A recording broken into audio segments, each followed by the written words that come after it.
Hey, what's up YouTube, it's Angry here. In today's video I'm going to be talking about the recent update for Campus Online. So in case you have been living under a rock, there was an update yesterday at around 2 AM for me, and it was update 3 for Campus Online, and it was mainly an Easter update, but they added Marineford too and a bunch of cool stuff.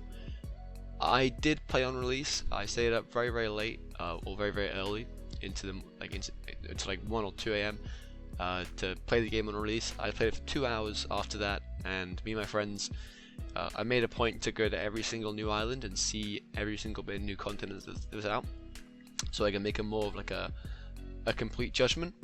And yeah, so in today's video I'm just going to be going over things I liked, things I didn't like, and did it live up to the hype? Because I made a video, I think it was a few days ago, saying that update 3 would be the best update to ever come to Campus Online. So here's the follow-up to that, where I clarify if it actually did become the best update, or if it looks promising, I guess. Anyway, that's enough intro. Let's go right to the video with the first point. So after I spawned in, me and my friends, we went to Marineford. On the way there we got attacked by some Sea Kings and a thunderstorm, and this was very fun. I did not expect Sea Kings to be this enjoyable. It made traveling much more dangerous and exciting. It was very well designed, very interesting boss fight. Eventually we fled all the way to Marineford, and we fought the Sea King from like the shore area, and that was a fun boss fight. The Sea King couldn't really do very much to me because I was too far away, but I was able to hit him with a few Enkais, and that was I love the design. I think it's such a great addition. It's the best Sea King I've ever seen in any One Piece game, so that definitely did very well.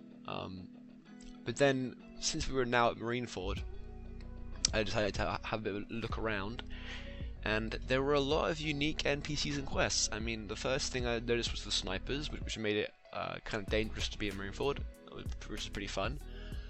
Then, when you go inside the building, there's Kiribachi NPCs, there's Bazooka NPCs, there's bouncers, there's one particular NPC that caught my eye was this Mera user NPC who's like captain of the Marines, but he has like Mera. That was very interesting. I enjoyed that fight. I think it's really cool to see more NPCs that had devil fruits. And other than that, yeah, that was pretty much all there really was at Marineford. Although I'm missing out a huge part. There was a boss, the Whitebeard boss, or I guess Captain Zen or whatever. He was down on like the ice sheets. There's like this man frozen in ice. I love this mechanic. I think that having a boss be unlockable by using a certain item was a great idea. It really adds to the game, creates loads of more content. So that was really cool. The bosses all look pretty challenging. I didn't fight any of them because I wasn't high enough level, but I did think it looked very cool. And after that, we decided to go to dungeon mode. Now, dungeon mode was very fun. I only had a party of 4. You can have 5 people, so we did not have the strongest team, but I did enjoy it quite a lot. The first few rounds were kind of boringly easy. They were kind of too easy in my opinion. But as we got later into the dungeon mode, like wave 20 and 22, that's when it started to get harder. I think it was wave 25 that we had some bosses, and they were like we had like 2 Pika users, and that actually wiped our entire dungeon parties. That was kind of a shame. But that wasn't a down. That wasn't like a con of the game. Like the dungeon mode was very fun, and I enjoyed it a lot. So that surprised me in a good way. So dungeon mode was really impressive.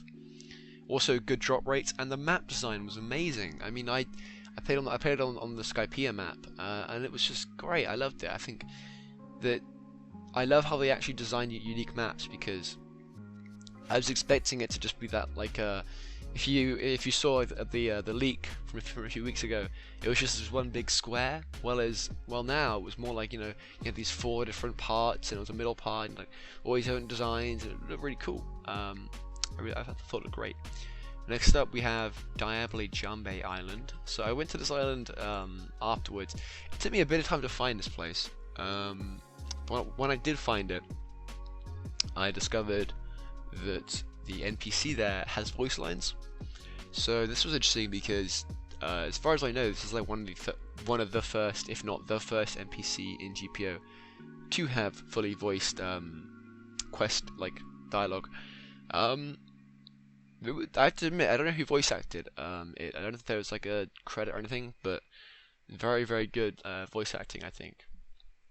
I would love to see more games do this, because I don't know, I feel like voice acting is I mean, it would create more jobs in the community. So like if you're working on a game, you could, like, you know, bring people in to do voice acting, or even if you want it to be like super cool, you could I would love to see like some YouTubers do some voice lines. Like if AGZ had a voice line in GPO, that'd be kind of funny in my opinion. But other than that, it was just a cool island with a, you know, Diablo Jambay teacher. Next up we had Easter Island. So this was kind of hard to find, but I did find it eventually. The boss was very powerful. A tip: if you're fighting this boss, don't hold F, because every movie has a block break. You're getting block break every 2 seconds. There's probably a way to cheese it. I know there probably is, because GPO players are crazy like that. They'll stay up hours trying to figure it out. I enjoyed that. I think the boss was really cool. The hammer looked amazing. I did get a drop from the boss. I got an Easter egg, and it was a balloon, which is like, it was a terrible drop. Balloons are the worst one, I think, because the balloons, they give you like a slower fall speed, but it doesn't take away fall damage. So I still take fall damage, which kind of sucks. So they're kind of pointless in my opinion. But it was pretty cool. I had like that experience of opening an Easter egg, and it could be anything. It could be, you know, something useful or something bad, something cool, something not cool. So that was pretty cool. So I'm saying cool a lot in this video, but that's pretty much all there really was. That was all the content there was. I already talked about Sea Kings and Thunderstorms, but I'll mention them again here. But they were, I was really impressed by them. I thought they were really, really cool. I'm saying cool too much. I thought they were very, you know, epic. But I do know that update 3.5 is coming, so I am excited for that. I know that the new trade system is coming in update 3.5, and possibly more devil fruits. Oh, I should definitely talk about Gura. I have seen Gura sneak peeks. I do know the Gura moveset. I love the Gura moveset. My friend really wants Gura. I'm currently we're currently trying to get him a Gura because he really wants it. That's like his dream fruit. So that's the goal. I know AGZ has Gura now, and I know a lot of YouTubers made a few videos like, oh my god, the first Gura, and I'm like, oh god, they've already got one. But no, I'd love to get a Gura for my friend. So maybe I'll start grinding dungeons at some point. But that's all I have for today's video. I hope you enjoyed it. If you disagree with me, make sure to leave a comment below on why you disagree with me. Also, join my Discord server to show support for the channel. Make sure to like and subscribe. We're so close to 2,000 subscribers, and I really appreciate it if you subscribe. And yeah, that's all for today, and see ya.